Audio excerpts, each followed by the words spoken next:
Hey man, I just can't find a comfortable essay. I mean, I've tried everything. Literally everything. Jeez, my brother. I got you. The HyperX Cloud 2 Wireless. Legendary comfort goes wireless. That is comfortable.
Hello, everybody, and welcome back to the NECC Rocket League quarterfinals. My name is Bash from the Past, and joined alongside me is the one, the only Hyperia. And Hyperia, we get to move on up, brother. We are moving into Champions Division, Division 1 here at the NECC, as we are going to see Nichols versus MSU, Montclair State University. This is going to be a battle, my friend. I hope you are as excited as I am to get this match underway.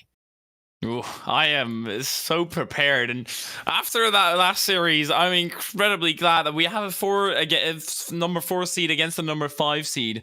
That being said, it was an incredibly close one the last time, but unfortunately, they didn't manage to pull through. I say unfortunately, but unfortunately, we didn't get to see a game 5. I think the likelihood of that is just a tad higher this time.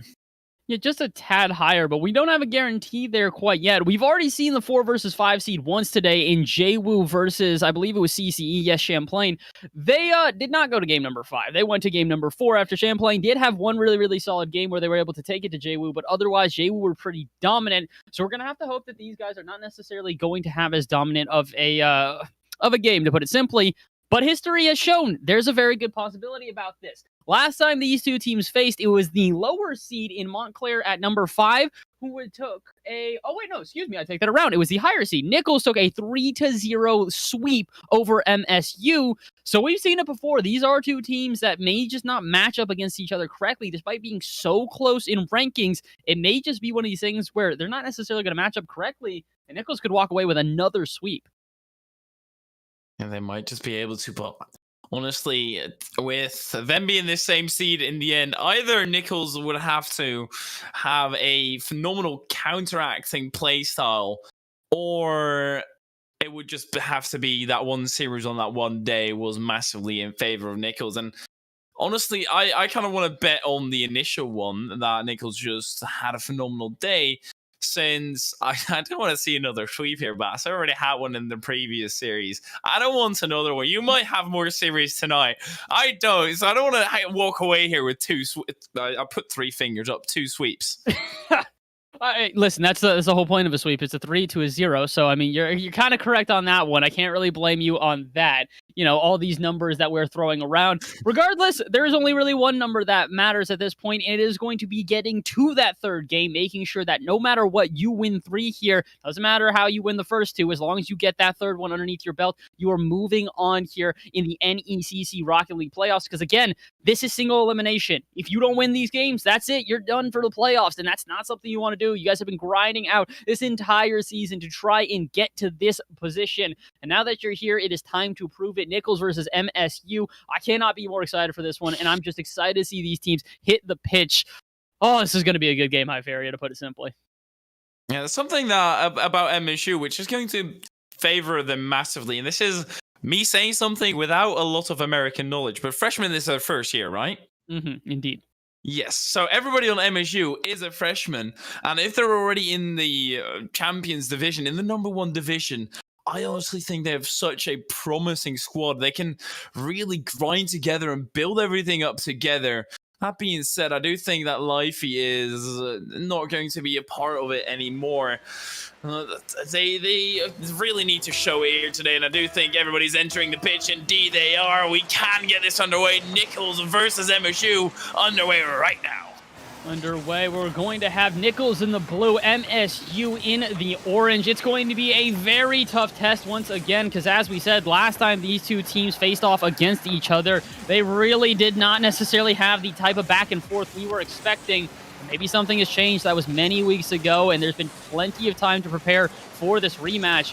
It does seem like MSU are somewhat prepared for this one. Already off to a strong start on offense, but the clear out from Riley is going to alleviate that pressure, and immediately a shot comes on. It's not on target, but the follow-up from Tunasav will be, and Nichols already up 1-0. Well, this is boding very bad for MSU. Getting a goal against them so early on after being swept already by them at some point, that is going to be very scary to be dealing with. But they do have to try and get that comeback. Obviously, 4.5 minutes, plenty of time.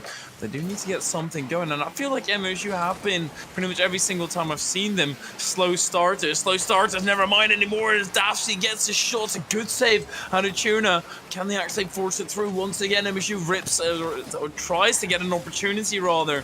No ripper coming through as of right now. The defense from Nichols standing incredibly strong, but for how long can they sustain this pressure out of MSU? At some point, surely that pressure has to fall away, but not as after Lifey rips another shot. Oh my word, MSU are putting on so much pressure. Yeah, they're putting on a lot of pressure, but it really doesn't matter if they cannot find the back of the net. And as this one is cleared all the way out to midfield, and a good 50-50 goes in favor of Riley. There goes all that pressure, and without a goal to show for it. Oh, maybe I spoke too soon. Lifey's got a shot on target, but Riley is there. Great save out of Riley. Will keep the dreams alive for Nichols. They want to try and have a repeat performance. They want to have another sweep. They're not necessarily poised to do so quite yet, but they're starting to build on that pressure, and they're starting to build a good game on both halves of the pitch. They can sustain, or if they, can withstand this type of pressure out of MSU for the entirety of the series. I have a feeling they might just be going to another victory. Oh my word, 2-7. I didn't even see them for that shot. Yeah, honestly, I thought you were heading for calling a sweep very early on for Nichols. If you did end up doing that, just know that I would have gone to court and signed an order for you to stay at least 50 feet away from me, because I would have not trusted you whatsoever anymore in life. You might just be able to rip a shot, and that is exactly why I wouldn't trust you. They have so much pressure. MSU, they already have 5 shots, only 3 on the side of Nichols, and Nichols are leading 1-0 right now. Tuna in towards the center once again. Legacy not getting the greatest touch whatsoever. Lifey needs to clear it to the corner. Something we haven't noticed or haven't mentioned whatsoever. Lifey is in a Merc. Yeah, I'm not exactly sure what that is, but Merc power all to you. If you guys know who Pale Rider is, one of the best 1v1 players in North America, and that guy literally uses a Merc every single chance. So, listen, maybe he's, honing in the powers of Pale Rider here. I'm not sure what exactly he's going to be doing, but so far it's not necessarily working out in MSU's favor. Oh, they are not down 2-0, but they are still down 1-0, and considering the pressure that Nichols is showing right now, they need to be careful. One mistake on defense, and all of a sudden they will be down by double the amount. I think that was an open net. Not really sure if Riley needed to touch that, and well, here comes the counterattack from MSU. Well, counterattack. There's nobody even in the Nichols side. It should have been a counterattack, but MSU, the venom they lacked on their shots, on their counterattacks, seems to be completely out. They need to regenerate that, and at a rapid pace. Legacy not getting the greatest touch. Lifey will have a follow-up. And there's actually panic on the side of Nichols. Shot coming through. Dafsy hits it off both woodworks at the same time. The post and the bar were hit life with that Merc. Oh, that ball was going to get sent flying because there's a lot of weight on that Merc. They do not break through. Once again, MSU, they come up against this wall of Nichols every single time. I must say, Wild, he's got 40 points right now. I am kind of astonished by that one. Wild Armisen has done a great job, but I feel like part of the reason why that's happening is because you're seeing what's happening with Nichols. They're playing very patiently, and they're just kind of waiting for opportunities to arrive. Rather than rushing at the ball and putting themselves in awkward positions, they haven't really been there yet. And part of that issue is the fact that MSU are getting so much offensive pressure, but when it comes time for them to actually do something with that offensive pressure, it just doesn't arrive. 30 seconds left here in this game. They are going to have at least one more opportunity to try and tie this one up. But as they miss out in midfield here, it's not boding well, as anybody on this Legacy will get to it very late. But they are wasting valuable seconds that they cannot afford right now at the end of game number 1. Wild Army, he's just playing the proper game of, you know what, I know my teammates are absolutely amazing right now. They're popping off or something like that. And he just makes sure that everything stays calm and collected in the back end and clears any ball out before they can even happen. Before they can even fold into a shot. But now, final few seconds. Really, MSU, they need to move across the pitch very quickly. They are on the right side of Wild Army. Those touches like that are exactly what keep them at low points, but put him in such a pivotal position. So the man might be on low points, but he is definitely not a, redundant part of Nichols. Yeah, I would definitely say every single player on the team really put in their due diligence on that one. MSU, they played well as a 3-man unit. My biggest issue with everything that they did there was that they'd get so much offensive pressure, but when it came time for them to take a really clean shot or to really use that offensive pressure towards something greater, it never really happened. So, despite it being a 1-0 scoreline and Nichols only taking the win just barely, I feel like this was a lot more one-sided than the scoreline is showing us. Nichols seemed control of this game the entire time. They were able to go back and forth across the pitch without making many mistakes, and if they did, they were backing each other up greatly. Meanwhile, MSU, they looked very frantic no matter where they were on the pitch.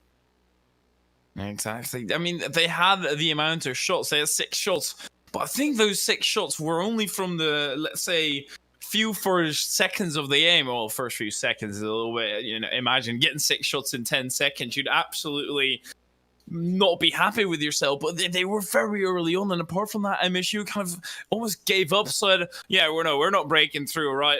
See you later, lads, we'll try next week. Oh no, never mind, there is no next week. You need to go right now, MSU. You're 1-0 behind in this series. You need to do something about it. With Nichols, they did show vulnerability at times, not really the greatest or almost consistent defense, I want to say, with clearing it out consistently. There is a window of opportunity, but they are going to need it to show in this game number 2, which is about to be underway.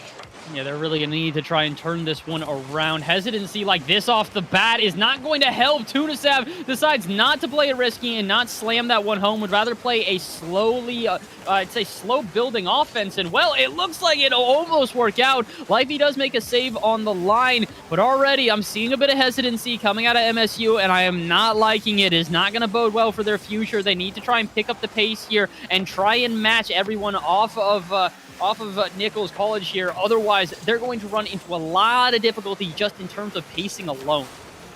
Yeah, at some point, MSU are going to have to live the high roller lifestyle and just go all in at some point. And this might just be one of those opportunities. Riley should get back in time. Actually, it's going to be a heftier race with Legacy. He does end up winning it, but in passing field, the race was won, but it's the battle over. No, not by any stretch of the imagination. Tuna needs to clear it out because Dafsy was hunting Riley down. Riley does end up managing to actually avoid the demo Lifey. That's just a whip up straight for Wild Army Son, who gets a good hit into the side wall, into the back wall, and sends it right up, and there's no fruitful offense out of Nichols because of it. But MSU once again early on are putting on pressure. Legacy breaking through finally. Finally, there's a good play on offense. That was what we were hoping for there. Lifey off the backboard. Legacy is up immediately, and that is a huge change from game number one. Game number one, you put that off the backboard, there's a half a chance that someone's going to be up and ready for the shot. This time, MSU have come with some tenacity. They are playing a whole lot tougher. They are diving for balls that they need to. They are putting this pressure on offense, and they are not stopping until they get a goal. I'm appreciating the difference that we're seeing right now between MSU from game one and game two. But they need to be careful. Too much confidence and too much over-aggression could come back to bite them. Only a minute 30 into this game, and if they try and slip up for even a moment, I have a feeling that they're going to get punished by Nichols very quickly. Something that I wondered, why are you allowed to be in the booth right now, considering you have obvious bias towards Nichols with them having Tuna in their team? As well, it's not Tuna who scored, but Riley did end up scoring. But why are you allowed here?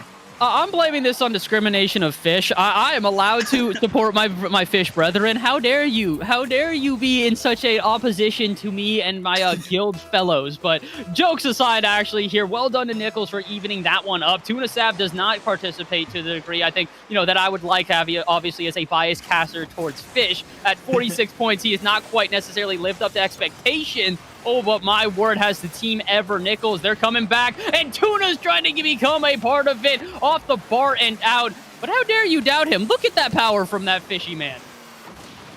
Obviously, he's able to generate a lot of power. Fishies move through the water very smoothly. I'm not too sure how that goal happened, by the way. I think we just kind of flew over it, but if I'm remembering correctly, or if I saw it correctly, it seemed as if MSU had some kind of trouble. I thought I saw a player just standing completely still. Tuna with a good boost still right now. Riley wants to get up against Lifey. Lifey steals a boost out from right underneath him. Tuna used that 100 pad to get an early challenge in, but Riley, he didn't pick up anything. He's still on absolutely zero. Finally gets the corner boost. Lifey bails everyone out. Dafsy clears it out. Tuna able to catch it, while Army Son decides to back off and actually go back in defense there. Back into defense, but only possibly for a moment. Here comes the offense one more time, and Army Son will be a part of it. Out in the corner, wants the shot, but is denied by Dafsy. Again, Nichols are starting to put on this pressure, and this was the issue we were talking about. MSU are now trying to keep up the pace that they started the game with, and as a result, they're very, very miscoordinated here. Double commitment in the corner. Lifey will get a pinch to try and clear it out, but it's not going to lead to much else. Matter of fact, it's not going to even lead to a solid defense. Legacy up for that one very, very late, and it's going to give even more room for Nichols to put on this pressure. MSU needed to relieve that, or otherwise eventually a shot would come through, and who else but Tunasav? We've been talking about him all game, and finally he gets a goal for himself. I don't know about you, but this is once again the clear bias coming through. I only mentioned his name once, and obviously we've been talking about him the entire time. All right, Bass, we all know. Or should I call you Pass from this point on? Once again, jokes aside, that is once again the lead out of Nichols, and they're looking very solid to trying to progress towards that sweep even more. MSU, they're not done out by any stretch of the imagination, moving to the offense. The thing they had last game is they had the shots on Nichols, Nichols very much negated that right now and just said, yeah, no, what they can do, we can do better. Putting 9 shots on where there are only 4 out of MSU. Well, Nichols, they already had an advantage. They even enlarged that advantage right here.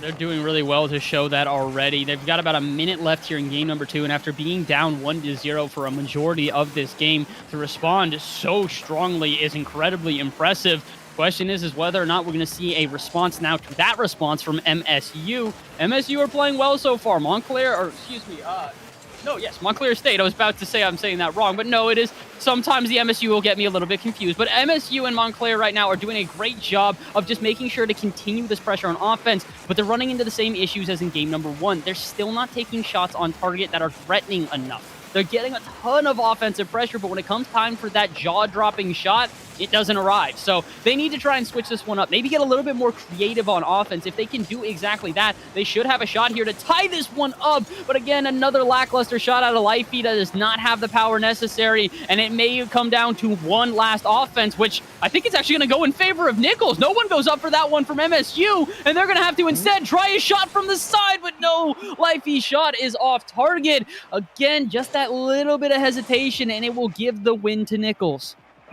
And Nichols now up 2-0. MSU, they scored a goal, but they do need to get more going. It's not really looking that solid out of them. Their offenses, Dafsy already on the backboard. They're trying to go for the bump, but heavily committing, really heavily for a bump that might happen. Well, if you're lucky or if you're good at the game, 50% of the time. So it's a heavy commit, which I don't really think is necessary since you remove so much momentum from your play, and it's not going to be that fruitful. And I did see in chat that Livey apparently is the inventor of the light bulb, but maybe he actually needs to try and screw them into the electricity, because MSU right now is not looking bright for them whatsoever. Oh my word, so many puns all in one sentence. Well done, Hypheria. All I can do is compliment you on that one, my friend. But actually, as it stands right now, I do agree with you. There needs to be some sort of electricity that is starting to flow through this MSU offense. They are not doing a great job of making sure to use that offensive efficiency effectively. I guess it's a little bit redundant in saying it in itself, but no, seriously, they're getting a lot of good pressure on offense. They are working well on offense, but when it comes time for them to take advantage of that offensive pressure, it just doesn't happen. So MSU going into this third game, I need to see them take some shots on target. I need them to be at least a little bit more aggressive than they are right now, but also not necessarily cheat too far on offense. We haven't seen spotty defenses from either team yet. Let's hope that doesn't become a trend here in game number 3. Yeah, Lifey could just change that right now. Riley's not going to have any effort with clearing that one out. Tuna looks to get it around the side of Legacy, does manage to do so, but Lifey is still back. Riley with such a good read on it, that final second redirect of his car, using the boost to steer his car, yank it to the left, really get over there. Tuna 1v1 against Dafsy, but good luck 1v1 and we have absolutely no boost. This is about the best that he can do. Whip it straight into Riley, who's obviously going to hit that double tap any day of the week. Riley, I mean, I say any day of the week, that is absolutely ridiculous. Well, this is kind of the offense efficiency we've been waiting for all day from Nichols. We knew that they had this ability, and now they are just stunting. 30 seconds into game number 3 here, and they are indeed looking poised to take the sweep. Maybe I should have just gone with my gut and said, yes, they're going to take the sweep in game number 1. Then I would have looked so incredibly, I'd say, intelligent right now. I don't know, just ahead of the curve. Whatever it might be, it is still looking like there may be a sweep at hand, but I'm calling it still a tad too early. 4 minutes left here in game number 3, but if MSU do not change up their strategies from the last couple of games, they are definitely going to head to that 3-game loss. You know what I'm incredibly glad about is that Tadpole is not actually in this lobby, so it makes me feel weird every single time I say Tad too late or Tad this, Tad that, because I just felt as if I was referring to him every single time. It's completely off topic for this game, for this series, and for pretty much anybody watching. There's no relevancy whatsoever, so have fun with that information. You can throw it right in the bin, as Riley putting that right back into Wild Army's son. Does take control of it. Then Tuna, the takeoff's not really that great. Can he recover it in time? Puts it into Riley. Why not put it into Riley? Because he seems to be putting bullets, and no matter what ball you give to him, he scores it. Oh my word, Tuna with a great assist as well. Don't want to take anything away from the fact that was just a nice air dribble, a great laydown pass, and 2-0 it becomes. Further and further, Nichols are showing their dominance. But because we've got a little bit of a good one-sided lead, let me just explain what on earth Hyperia just mentioned, as I have a feeling half our audience is confused who the heck Tadpole is. Tadpole is a professional player for EU in RLCS. Hyperia and I have had the pleasure of doing some RLCS casts for some European teams, and that is the last one that we worked with. When we worked with them, though, they definitely didn't have as spectacular goals as we're seeing right now. Wild Army Sun picking up, I believe, their first goal of this series, and it's in, we'll say, in quite a weird fashion. Currently, it's MSU, but it's kind of shaping up to be MSCU later. This is... well, I just don't want to comment on that whatsoever. Riley putting in a fourth, and I'm not too sure what's happening with MSU, but Nichols are tearing them apart. Nichols are starting to recognize that these infield passes are working out well. One of the biggest things that has been a difference between these two teams is I kept mentioning how MSU needed to try and up their speed just a little bit. Now they're not really upping their speed whatsoever. They're starting to get hesitant, especially in the air. And everybody off of Nichols is recognizing that. They're making passing plays that have to do with going through the air. Oh, and even when they're not going through the air, they're still getting passes on the ground. Never mind anything I'm saying. Doesn't matter where the pass is, they will still connect. They connect, but they shouldn't be connecting right now. It's Legacy really dropping the ball. Obviously, Nichols, yes, they're moving the ball really fast, but that is something to be expected in the Champions Division. If you can't show up like you used to throughout the entire series, Legacy's touched the ball twice. Dafsy, he's not touched the ball whatsoever there, and that leads to Riley attempting another shot. Wild Army Sun gets control of Legacy. There we go, a little bit of points on the board, and finally, one of the players from MSU actually move above 100 points. Now 2 of them, and maybe, I mean, 5 goals behind. It's going to be a very rough comeback, but maybe that's the start of it. It could be the start of it, but they really need to try and get something together right now. 2.5 minutes, it's literally half the game left. It's very much, it's possible, but it is not probable, and it is not likely in any way, shape, or form, especially considering the fact that Nichols continue to dominate. Despite the fact that they are up 5-0, they don't seem to have taken their foot off the gas whatsoever. They are aware that this is playoffs, and they are aware that they need to make a statement right here, right now. As the number 4 seed, beating the number 5 seed this heavily, it really does put a target on your back for the rest of the playoffs. Everybody else is going to be paying attention to you and thinking, how on earth was this so one-sided? Well, a target on your back. Imagine someone moving from the other side of the bracket saying, nah, we're not going to play this round. We're going to go to the other side and face Nichols. Let's have it, lads. Let's have it. Fists up, and good old fisticuffs moving across the bracket.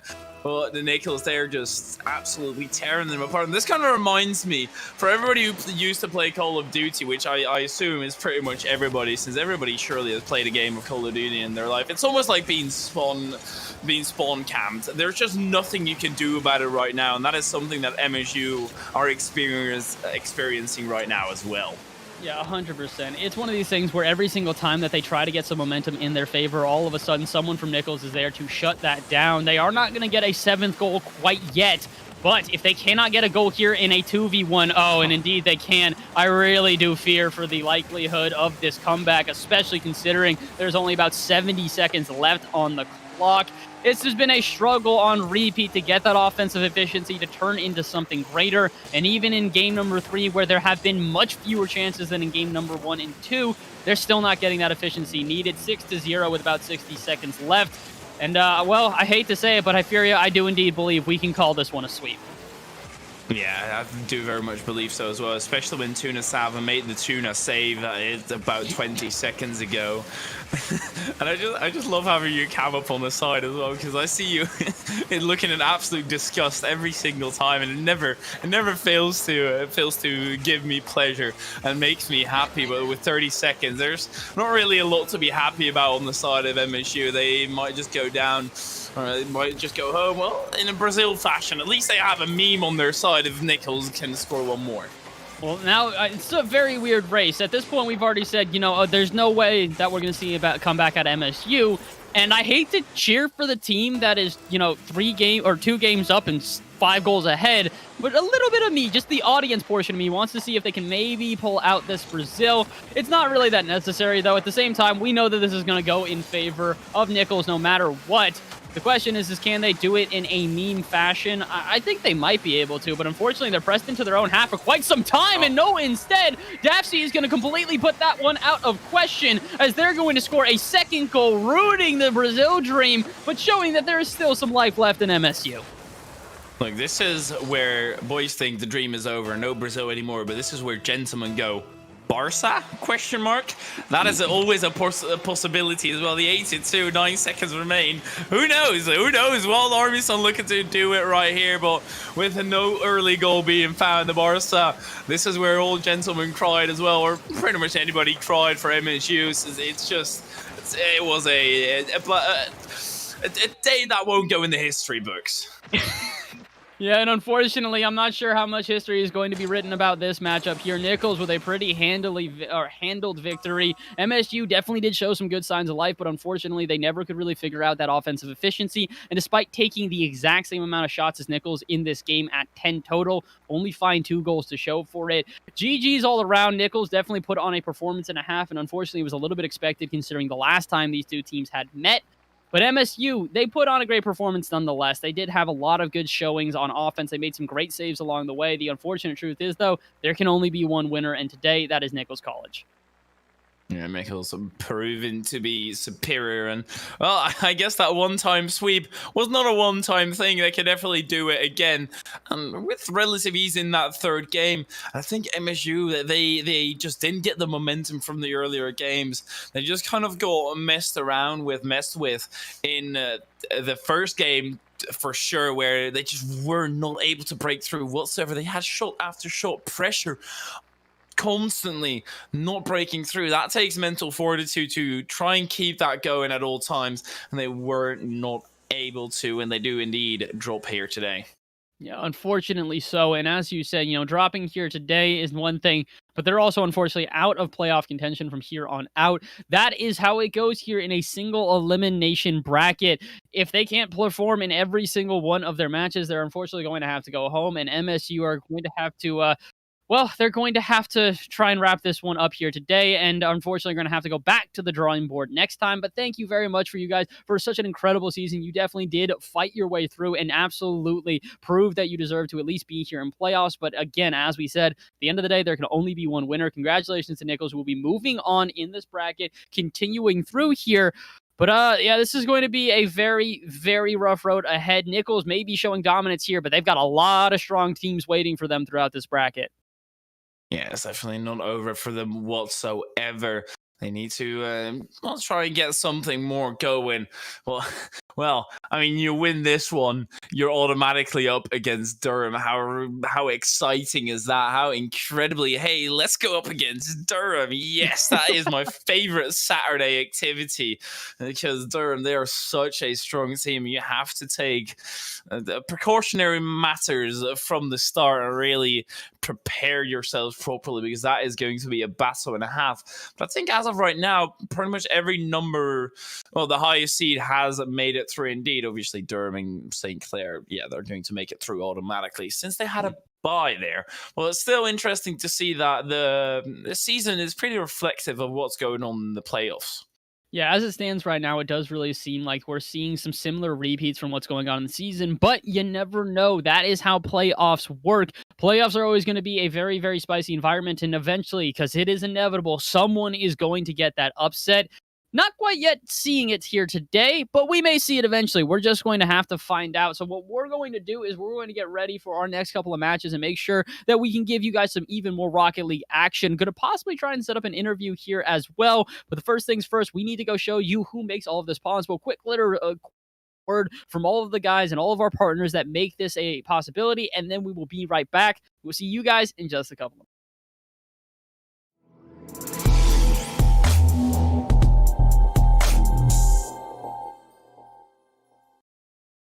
Hey man, I just can't find a comfortable headset. I mean, I've tried everything. Literally everything. Jeez, my brother. I got you. The HyperX Cloud 2 Wireless. Legendary comfort goes wireless. That is comfortable.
Hey man, I just can't find a comfortable headset. I mean, I've tried everything.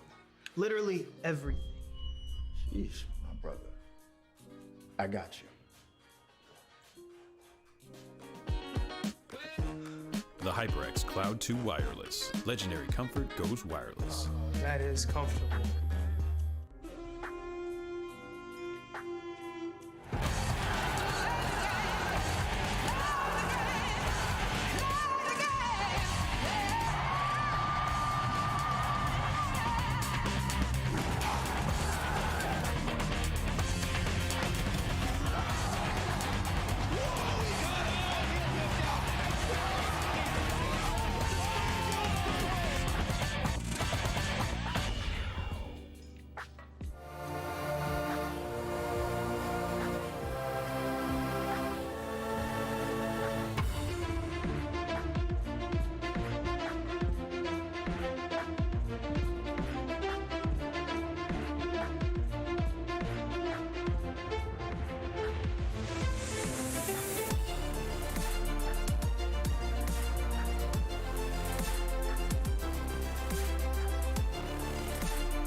Hello, everybody, and welcome back to the NECC Rocket League Playoffs quarterfinals here today. And we just saw as Nichols took a definitive win over MSU 3-0 fashion. It was a very, very convincing win, but staged. You were not there for the cast, but you do luckily get to talk to some of these players after the fact. Before we bring them in here, though, we do have a little bit of spiciness to sort of talk about. Next round, they're going to have to face Durham College. Durham is one of the strongest teams in the NECC. Matter of fact, they've not only done well here, they've been able to also move into some other collegiate conferences, including CRL, where they've also done very well. So they're a team that's been around the block. They've had some good competition. And now Nichols, they're going to have to try and take the big dogs down.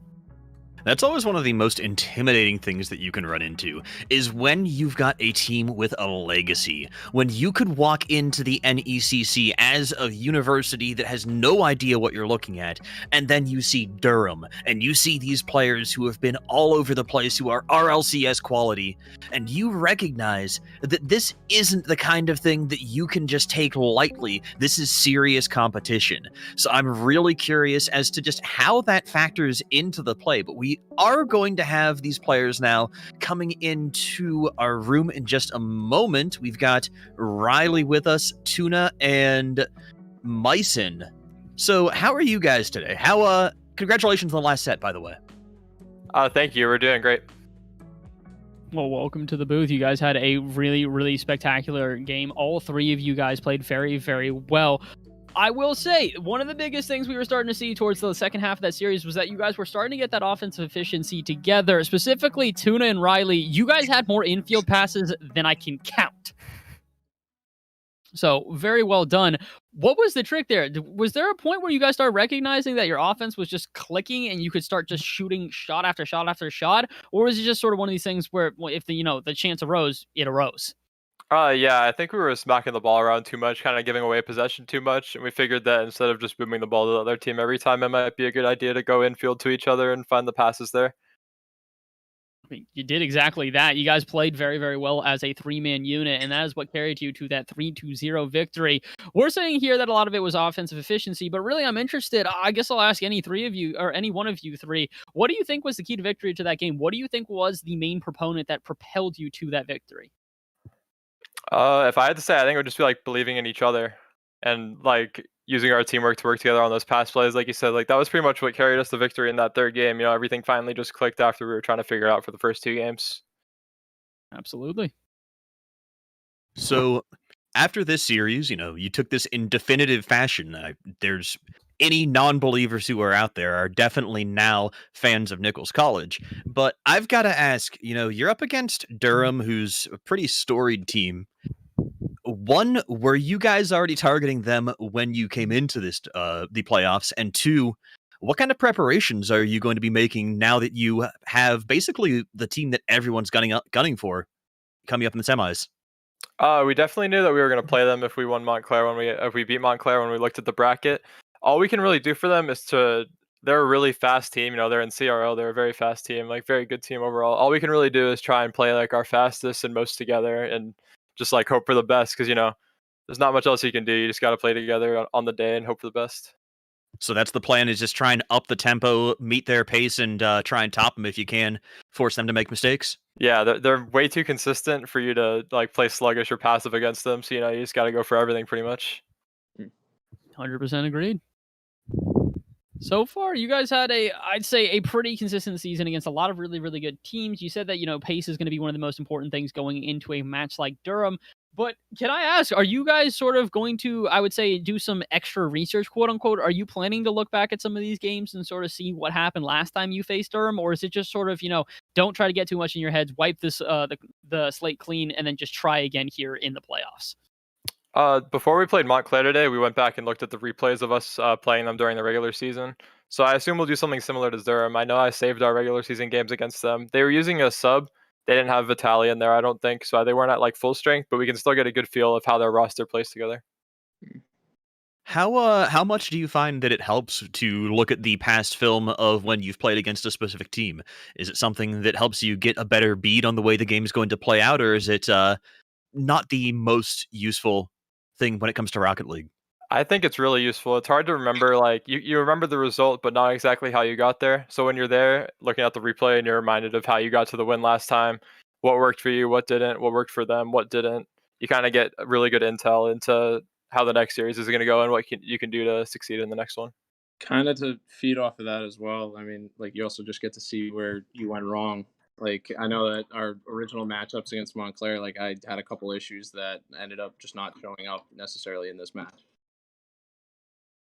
100%. I think that you guys have definitely made the necessary changes as time have gone on, and to be able to look back at, footage like that and make those changes in between matches, it's really a very impressive thing. My, I guess, biggest question for you guys at this point is, do you see Durham as the biggest threat to your playoff run, or is there someone else that we're not mentioning that you guys are keeping your eyes on? No, I think Durham's our biggest threat. I don't think there's any question about it, really. I mean, they're the only CRL team that's in our division. You know, they're number 1 seed, deservedly so. I think they're the number 1 team that could knock us out. All right, good to hear. Staged, any more questions for these lads before we let them go? I think before we take off, I'm just curious if there's anything that you all want to say to any of the new fans that you may have made in that series against Montclair. I saw some people going crazy for us in Twitch chat, so I appreciate that. I appreciate clipping the goals and stuff and going back and seeing that people were supporting. I also want to shout out all of the people that were from Nichols College that were in the chat as well. Absolutely, absolutely. All right, so congratulations on a huge win. We are going to move back to a break in just a moment, but again, this has been Nichols College coming off of a huge win against MSU, and we will later on be seeing them against Durham College. Will be a phenomenal match, but it seems like this team is absolutely ready and pumped.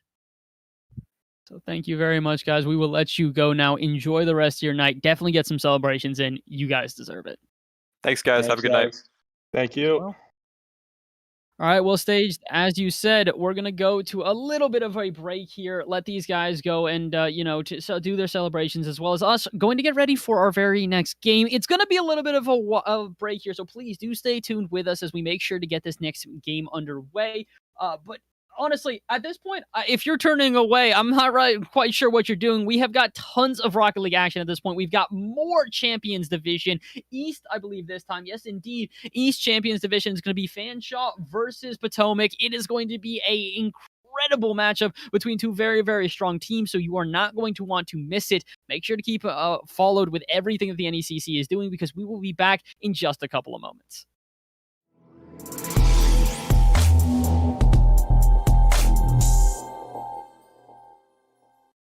Hey man, I just can't find a comfortable headset. I mean, I've tried everything. Literally everything. Jeez, my brother. I got you. The HyperX Cloud 2 Wireless. Legendary comfort goes wireless. That is comfortable.